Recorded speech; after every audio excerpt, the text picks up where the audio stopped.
नमस्कार दोस्तों, स्वागत है आप सभी का। दोस्तों आज की क्लास में हम लोग फिर से आईएमपी 50 क्वेश्चनों को सोल्व करने वाले हैं। तो 50 क्वेश्चन इस चैप्टर के हम लोग पहले ही कर चुके हैं। आज हम लोग 51 से अपने क्वेश्चन स्टार्ट करेंगे और ये सभी क्वेश्चन आपकी आने वाली जो एग्ज़ाम है उसको दृष्टिगत रखते हुए क्या है, बहुत ज़्यादा महत्वपूर्ण है। तो ध्यान से आप लोग इन क्वेश्चनों को पढ़िएगा। आंसर आपको सामने ही मिल जाएंगे क्योंकि एक तरह का क्या है, ओपन टेस्ट है, मतलब ओपन मॉक टेस्ट है। तो आपको क्वेश्चन पढ़ना है और आंसर उसका यहाँ पे देखना है। पीडीएफ आपको मैं इजीली प्रोवाइड करवा दूंगा, ठीक है। चलिए यहाँ पे देखते हैं 51 क्वेश्चन हमसे क्या कह रहा है। बिट शब्द किसका संक्षिप्त रूप है, यानी कि आपको यहाँ पता होना चाहिए कि जो बिट है वो किसका शॉर्ट फॉर्म है। Binary language, megabyte, binary information unit, या फिर बाइनरी नंबर, या फिर बाइनरी डिजिट। तो देखिए ई यानी कि पांचवा इसका क्या रहेगा, राइट आंसर रहेगा। बाइनरी डिजिट का ही शॉर्ट फॉर्म क्या रहेगा, हमारा बिट होता है। 8 बिट को मिला देंगे तो एक बाइट का निर्माण होता है। चलिए आगे देखते हैं 52 क्वेश्चन हमसे क्या कह रहा है। ब्लूटूथ डॉट डॉट डॉट का उदाहरण है, यानी कि ब्लूटूथ किस नेटवर्क का एग्जाम्पल है। पर्सनल एरिया नेटवर्क का है, लोकल एरिया नेटवर्क का है, वर्चुअल एरिया प्राइवेट नेटवर्क का है, या फिर वाइड एरिया नेटवर्क, या फिर इनमें से कोई नहीं। तो ब्लूटूथ जो होता है इसकी रेंज क्या होती है, बहुत ज़्यादा कम होती है, इसीलिए एक तरीके का क्या होता है, पर्सनल एरिया नेटवर्क हमारा होता है। यानी कि ब्लूटूथ क्या है, एक तरह का पर्सनल एरिया नेटवर्क है। चलिए आगे देखते हैं अगला क्वेश्चन क्या कह रहा है। 53 हमारे सामने है। कंप्यूटर के क्षेत्र में बूटिंग का अर्थ है। बूटिंग की एक पूरी की पूरी बहुत शानदार क्लास मैंने आपको बता दी है, मतलब कंप्लीट करवा दी है। बूटिंग किसे कहते हैं, बूटिंग क्यों होती है, बूटिंग कितने प्रकार की होती है, वार्म बूटिंग क्या होती है, कोल्ड बूटिंग क्या होती है, रीबूटिंग क्या होती है, सारी चीज़ें हम लोग पढ़ चुके हैं। तो मैं आशा करता हूँ आपने उस क्लास को देखा होगा, तो आपको यहाँ पे बूटिंग का अर्थ पता होगा। देखिए कंप्यूटर स्टार्ट करना, कंप्यूटर को हाइबरनेट करना, कंप्यूटर के लिए इन्फेक्टेड प्रोग्राम सर्च करना, या फिर कंप्यूटर स्विच ऑफ करना, या फिर कंप्यूटर के लिए फॉर्मेटिंग करना। तो देखिए कंप्यूटर को स्टार्ट करने की जो प्रक्रिया होती है वही बूटिंग कहलाती है। ये दो प्रकार की होती है, एक तो वार्म बूटिंग होती है, दूसरी क्या होती है, कोल्ड बूटिंग होती है। वार्म बूटिंग को ही क्या कहा जाता है, रीबूटिंग कहा जाता है। चलिए आगे देखते हैं 54 हमसे क्या कह रहा है। RTGS डॉट डॉट डॉट किसके कम करेगा।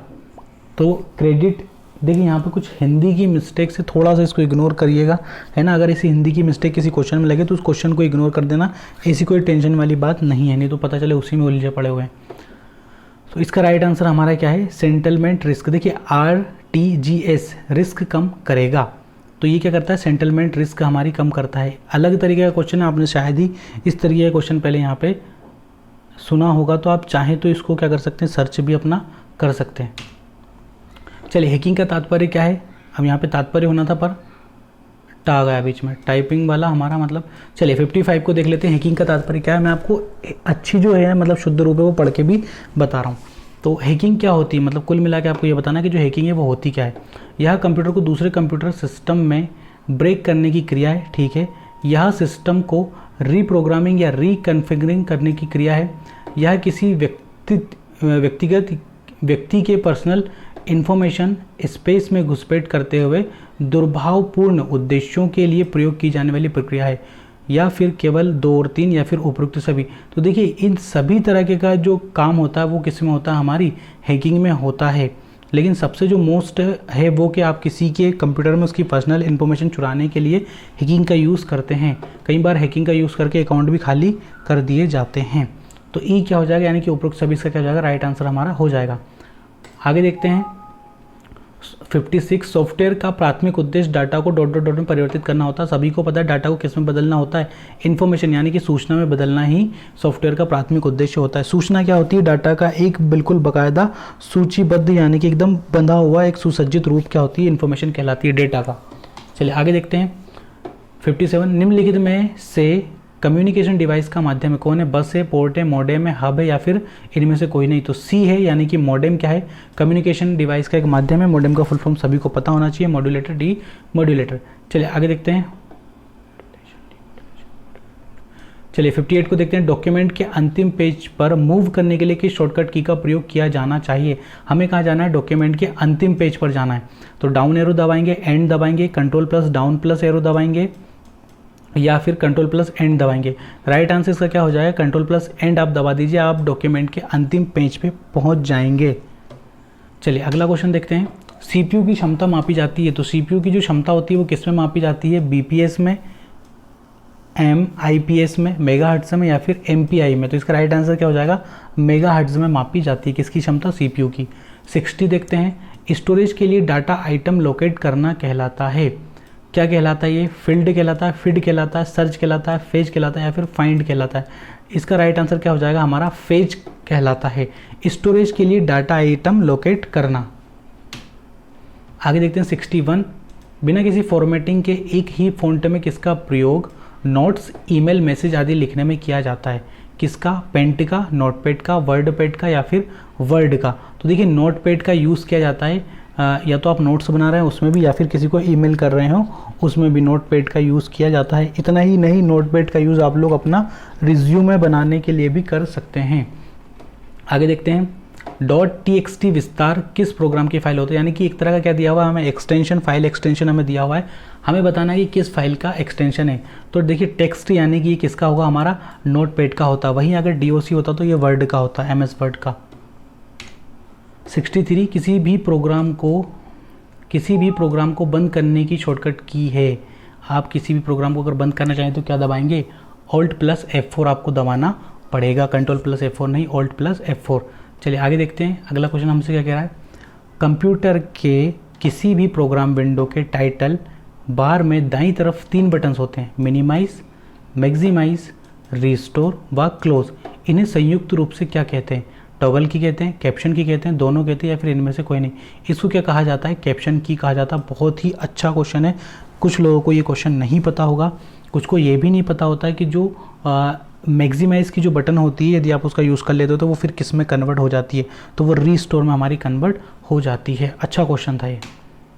65,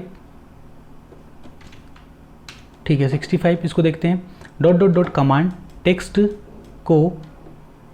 की पंक्ति को जब वह विंडो के अंत में पहुंचती है तो स्वतः अगली पंक्ति में कर देती है। कौन करता है ये काम, तो ये सारे काम करता है हमारा वर्ड रैप। वर्ड रैप का अगर आप यूज़ लगा दोगे तो इसे मान के चलो कि ये मेरा एक कॉलम है जिसमें मैं अपना नाम लिख रहा हूँ, मैं नाम लिखते लिखते यहाँ तक आ गया, तो यहाँ तो ये जगह ख़त्म हो गई मेरी। अच्छा, ये सडनली मुझे इसके मन से कहाँ से स्टार्ट करवा देगा, अगली लाइन से मुझे स्टार्ट करवा देगा। ये काम कौन करता है, हमारा वर्ड रैप करता है। आगे देखते हैं 66 को, वर्ड पैड के मध्य अलाइनमेंट की शॉर्टकट की क्या है, कई बार आया हुआ क्वेश्चन है, सबको पता होना चाहिए। राइट आंसर क्या है इसका, Ctrl+E है। 67 को देखते हैं, हार्ड डिस्क को सही रखने के लिए किसका प्रयोग किया जाता है, डिस्क क्लीनअप का, डिस्क डिफ्रेगमेंटर का, बैकअप विजार्ड, या फिर सभी। तो डिस्क क्लीनअप का यूज़ किया जाता है हार्ड डिस्क को सही रखने के लिए। चलिए अगला क्वेश्चन हमारी स्क्रीन पे है, अगला क्वेश्चन देख लेते हैं। अगला क्वेश्चन क्या कह रहा है, 68, डिस्क डिफ्रेगमेंटर के बारे में निम्न में से क्या कथन सही है। सारे कथन आपको यहाँ पे पढ़ना है। हार्ड डिस्क में विभाजित फाइल्स एवं फोल्डर्स को इकट्ठा करता है ताकि अधिक जगह मिल सके, सही बात है। ये डिस्क विखंडन या डिस्क स्पेस की बर्बादी की समस्या का एक समाधान है, तो दोनों ही क्या है, एकदम करेक्ट चीज़ें। डिस्क डिफ्रेगमेंटर्स के बारे में क्वेश्चन कई बार बना है, आपको इसको पढ़ के जाना है। चलिए अगला क्वेश्चन देखते हैं। अगला क्वेश्चन क्या कह रहा है, 69, नोटपैड की मेन्यू बार में कौन सा मेन्यू नहीं होता, यानी कि निम्न में से कौन सा मेन्यू ऐसा है जो नोटपैड की मेन्यू बार होती है उसमें नहीं होता। तो बी देखते हैं, राइट आंसर क्या है, होम नहीं होता है। देखिए यहाँ पे 5 नोटपैड के 5 मेन्यू भी दिए हुए हैं, फाइल होता है, एडिट होता है, व्यू होता है, फॉर्मेट होता है और हेल्प होता है। आगे देखते हैं 70 क्वेश्चन, यदि टेक्स्ट में कोई गलती हो जाए तो इस गलती को तुरंत अंडो द्वारा सुधारा जा सकता है, इसकी शॉर्टकट की क्या है, यानी कि आपको बताना है कि जो अंडो उसकी शॉर्टकट की क्या है। इजी क्वेश्चन है बहुत ज़्यादा। Ctrl+Z, Ctrl+Y किसकी है, तो रीडू की है। Ctrl+R आपको बताना है किस चीज़ की है। चलिए आगे देखते हैं, RTF का पूरा नाम क्या है। RTF का पूरा नाम हमारा क्या हो जाएगा, रिड्यूस टेक्स्ट फॉर्मेट हो जाएगा, रिच टेक्स्ट फॉर्मेट हो जाएगा, या फिर रिच टेक्स्ट फाइल हो जाएगा। तो रिच टेक्स्ट फॉर्मेट इसका क्या हो जाएगा, राइट आंसर हो जाएगा। 72 को देखते हैं, कमांड प्रॉम्प्ट का प्रारूप है, तो इसका राइट आंसर क्या है, सी वाला, मतलब जो ए है हमारा वो क्या है, इसका राइट आंसर है। 73, MS DOS में फाइल मुख्य रूप से कितने प्रकार की होती है। अच्छा क्वेश्चन है, MS DOS से हमेशा से क्वेश्चन आपके एग्जाम में बनते रहे हैं और इस बार भी जरूर एक क्वेश्चन तो आएगा ही। चलिए आगे देखते हैं, 2, 3, 5 या इनमें से कोई नहीं, तो राइट आंसर क्या हो जाएगा, 2। 2 तरह की फाइलें इसमें होती हैं, इसमें डायरेक्टरी भी होती है और डायरेक्टरी के अंदर सब डायरेक्टरी भी हमारी होती है। 74, कौन सा असंगत है, आपको बताना है इनमें से कौन सा असंगत है। फाइल नेम में एक्सटेंशन लगाना जरूरी है, एक्सटेंशन वाला भाग 1 से 3 चिन्ह तक हो सकता है, कॉपी डिलीट गलत फाइलों के उदाहरण हैं, अगला EXE तथा कॉम फाइलें बाइनरी कोड या मशीनी भाषा में होती है। राइट आंसर क्या है इसका? फाइल नेम में एक्सटेंशन लगाना जरूरी होता है। चलिए आगे देखते हैं। 75 किस आदेश द्वारा डायरेक्टरियों की नकल सभी फाइलों सहित की जा सकती है? डायरेक्टरी की अभी हमने बात की, MS DOS से संबंधित ये चीज़ें डायरेक्टरी होती है और डायरेक्टरी के अंदर क्या होती है? सब डायरेक्टरी होती है। Copy, X copy, Z copy या फिर A और B दोनों। देखिए नकल सहित सभी फाइलों सहित की जा सकती है। यदि आप कॉपी क्या करेंगे, यहाँ पे कट करेंगे, X कॉपी करेंगे तो आप इस काम को कर सकते हैं। तो B क्या हो जाएगा? राइट आंसर हमारा हो जाएगा। 3 कमांड क्या है? 3 कमांड आंतरिक होती है, बाह्य होती है, दोनों होती है या फिर सहायक होती है। तो ये किस तरह की होती है? बाह्य होती हैं। 77 को देखते हैं। टाइप आदेश के बारे में निम्न में से कौन सा कथन सत्य है? यह देखने के लिए किसी भी फाइल में क्या क्या सामग्री भरी हुई है। ठीक है। टाइप आदेश का प्रयोग किसी टेक्स्ट फाइल को छपवाने में भी किया जाता है। A और B दोनों या फिर इनमें से कोई नहीं। तो ये A होता है ना। टाइप आदेश के बारे में निम्न में से कौन सा कथन सत्य है? तो ये वाला कथन हमारा सत्य है। यह देखने के लिए कि किसी फाइल में क्या क्या सामग्री भरी हुई है। चलिए आगे देखते हैं 78 को। प्रोमोट किस ड्राइव का नाम होता है? उसे क्या कहते हैं? तो कॉपी ड्राइव का होता है, हार्ड ड्राइव का होता है, रूट ड्राइव का होता है या फिर इनमें से कोई नहीं। तो D इसका राइट आंसर हो जाएगा। विशेष क्या है देखिए इसमें? करंट ड्राइव या वर्किंग ड्राइव को कहते हैं प्रोमोट। आगे बात समझ में आपको राइट आंसर यहाँ पे मिल गया होगा।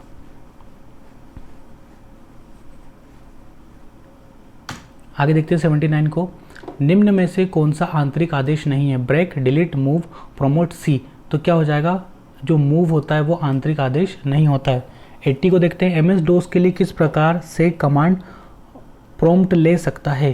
तो D का राइट आंसर क्या हो जाएगा? D ही हो जाएगा, उपरोक्त सभी प्रकार से। क्योंकि देखिए सभी में ही कॉपी कॉपी कॉपी, थोड़ा सा लिखने का अंतर है बस, है ना। कमांड से MS DOS की कमांड आपको पता होनी चाहिए। कमांड से ही क्वेश्चन था ये 80 वाला जो है ना। देख किस प्रकार से कमांड का है यहाँ पे ना, कॉपी तीनों कमांड है।